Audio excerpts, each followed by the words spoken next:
Bismillahirrahmanirrahim. Assalamualaikum warahmatullahi wabarakatuh. Waalaikumsalam warahmatullahi wabarakatuh. Yang terhormat, yang saya hormati Bapak Ketua KM sebagai jajarannya. Yang terhormat, yang saya hormati jamaah sholat isya dan sholat tarawih yang mudah-mudahan kepada Allah Subhanahu wa Ta'ala. Puji dan syukur marilah kita panjatkan kepada Allah Subhanahu wa Ta'ala yang telah memberikan kita daripada nikmat, terutama kemuliaan umat Islam dan nikmat perjamuan, sehingga alhamdulillah pada malam hari ini kita masih diberikan oleh Allah Subhanahu wa Ta'ala kekuatan iman sehingga kita dapat melakukan kita dapat mengkaitkan kita berdepan kepada Allah Subhanahu wa Ta'ala dalam menjalankan sholat tarawih berjamaah. Mudah-mudahan dengan kita pagi ini dengan menjalankan sholat tarawih berjamaah, mudah-mudahan kita selalu terdekat dengan Allah Subhanahu wa Ta'ala. Saya salam tercurah terlimpah kepada junjungan kita Nabi besar Muhammad sallallahu alaihi wasallam, pada keluarganya, sahabatnya, para pengikutnya, dan mudah-mudahan termasuk kita semua dengan baca salawat Allahumma sholli ala sayyidina Muhammad wa ala ali sayyidina Muhammad. Jamaah salat tarawih kepada Allah Subhanahu wa Ta'ala. Pada kultum kesempatan ini insyaallah saya akan bagi ilmu pada jemaah sekalian, yaitu tentang sholat. Sholat ialah menyegah daripada perbuatan mungkar. Kita sholat tanha anil fahsya'i wal munkar, bahwa sholat itu dapat menyegah dari perbuatan keji dan mungkar. Yang pertama, jemaah sekalian, marilah kita berikan kepada Allah Subhanahu wa Ta'ala, yang artinya ya as-salatu ibaduddin, faman aqamaha faqad aqamaddin, wa man tarakaha faqad halaqaddin. Artinya salat adalah tiang agama. Barang siapa yang menegakkan, maka berarti dia telah menegakkan agama, dan barang siapa merobohkannya, maka dia telah merobohkan tiang agama. Suatu bangunan kalau seandainya tidak ada tiang, pasti tidak akan kuat, pasti tidak akan roboh. Itulah segala amalan kita tergantung daripada sholat kita. Kalau seandainya sholat kita benar, insya Allah sholat itu akan menyegah dari perbuatan keji dan mungkar. Kalau orang bertanya, ya Ustaz, dia rajin sholat, tapi dia suka berbohong. Ya Ustaz, dia sholat, rajin ke masjid, tapi dia masih korupsi. Ya Ustaz, dia sholatnya rajin, tapi dia masih gibah bertenangnya. Berarti sholatnya belum benar. Maka dalam suatu hadis, di alam kubur nanti yang ditanyakan oleh malaikat karena nakir itu bukan harta kita, bukan keturunan kita, bukan zakat kita, tapi yang ditanyakan oleh malaikat karena nakir ialah sholat kita. Sholat kita benar apa enggak? Apakah sholat kita itu hanya suatu kebiasaan atau kebutuhan? Kalau sholat hanya kebiasaan, itu habis sholat ngapain aja boleh.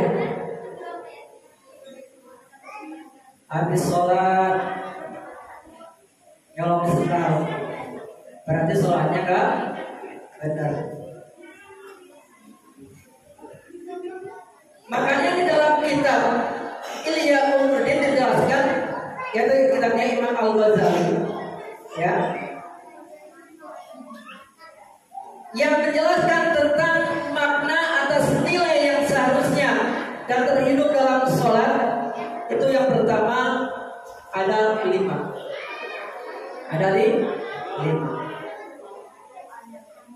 Kalau seandainya sholat kita benar, ya, yang pertama ialah hudurul qalbi, artinya menghadirkan jiwa. Ketika kita takbiratul ihram, Allahu Akbar, kita sudah mengucapkan Allahu Akbar. Dalam hati kita Allah Maha Besar. Apakah ada yang lebih besar selain Allah? Ibu, suaranya mana? Apakah ada yang besar selain Allah, Bu? Apakah ada yang besar selain Allah, Mbak?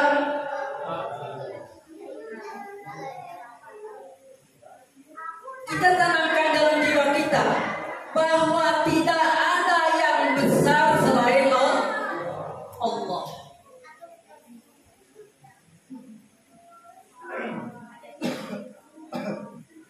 Kalau kita berjalan di muka bumi, pernah berjalan di muka bumi, jalan-jalan, ya, apalagi kita di atas gunung, lihatlah ciptaan Allah yang begitu besarnya,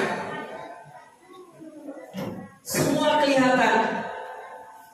Bahkan di daerah saya yang namanya Tasikmalaya atau di gunung, ya, gunung Pasir Bakar, itu kan puncaknya berada di atas gunung. Itu daerah Singaparna, Tasikmalaya semuanya kelihatan. Makanya kita bertawakur pada Allah Subhanahu Wa Taala, ya.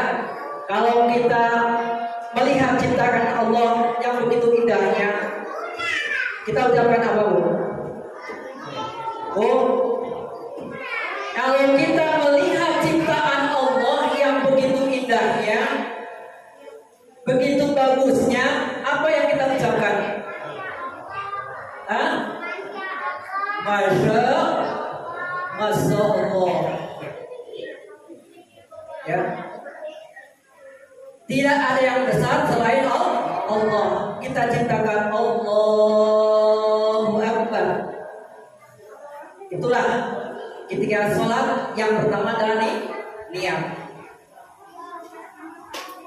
Kalau niat itu bukan hanya sekedar ucapan, sebab ada niat itu ada dalam hati. Niat itu al-qalbu. Bahwa niat itu adanya di dalam hati. Ketika bukan Allah,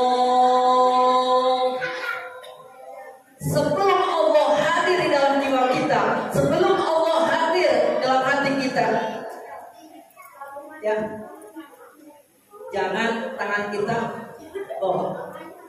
hadirkan Allahu Akbar, Allah Maha Besar. Allahu Akbar, tangan sampai ke Allahu Akbar. Hadirkan kita ke takbiratul ihram, yang kita ingat apa, Bu? Yang kita ingat apa, Pak? Allahu Akbar.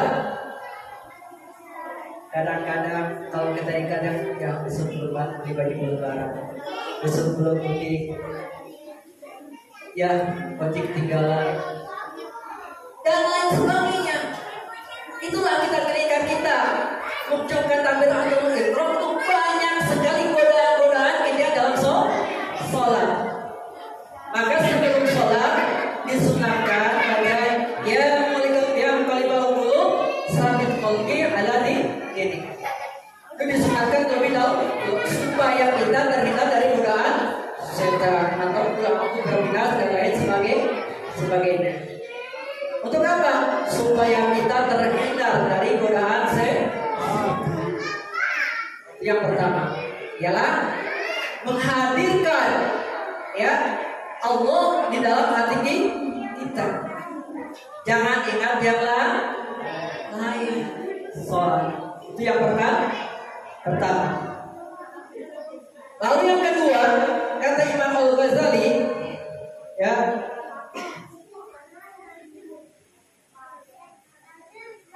Al-Tazum artinya sikap mengagungkan Allah sebagai Tuhan yang disembahnya dan menyadari sebelumnya bahwa dirinya adalah manusia yang paling lemah.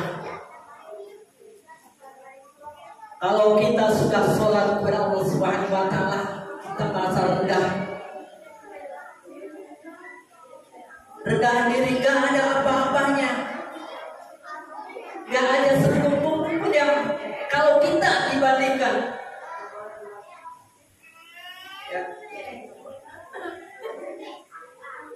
bahkan kalau dibandingkan ilmu manusia dengan ilmu Allah, kalau kita bandingkan manusia yang punya ilmu dengan ilmu Allah, itu ibarat kita meneteskan lidi ke air laut, itu yang sedikit menetes, itu yang ilmu kita, tidak ada apa-apanya. Hanya aja menetes sedikit, itu hanya ilmu kita. Maka dari manusia jangan sombong, mentang-mentang punya ilmu sombong.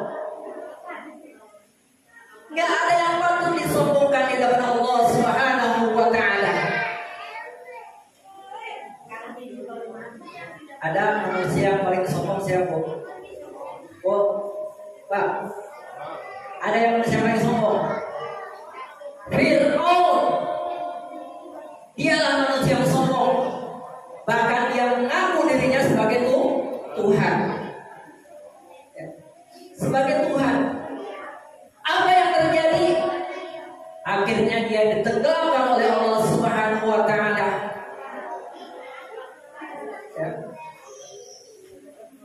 Apalagi kita, apa yang patut kita sombongkan di hadapan Allah Subhanahu wa Ta'ala? Selain menyerahkan diri kepada Allah Subhanahu wa Ta'ala, di dalam salat mengucapkan inna salati wa nusuki wa mahyaya wa mamati lillahi rabbil alamin. Itulah sumpah kita di hadapan Allah Subhanahu wa Ta'ala. Janji kita kepada Allah Subhanahu wa Ta'ala, menyerahkan bahwa hidup kita, mati kita hanya untuk Allah semata. Maka dari itu jemaah sekalian, kalau kita terangkan mungkin lama dikit mungkin hanya sedikit aja. Maka dari itu, marilah Bapak Ibu sekalian, di dalam sholat ini kita perbaiki sholat kita, perbaiki ibadah kita. Kalau seandainya kita nggak bisa misalkan sholat sendiri di rumah, datanglah ke masjid. Kalau kita sholat ke masjid, itu ada imannya, ada imamnya. Ibarat kita mau bepergian atau kendaraan ini, itu ada sopir yang kita tinggal ikut imam. Maka banyak-banyaklah sholat berjamaah Kalau kita lihat fadilah sholat berjamaah itu banyak sekali Bu, banyak sekali Pak. Bahkan barang siapa yang sholat berjamaah selama 40 hari 40 malam, tinggalan takbiratul ihram, insya Allah hidup kita dijamin oleh Allah Subhanahu wa Ta'ala.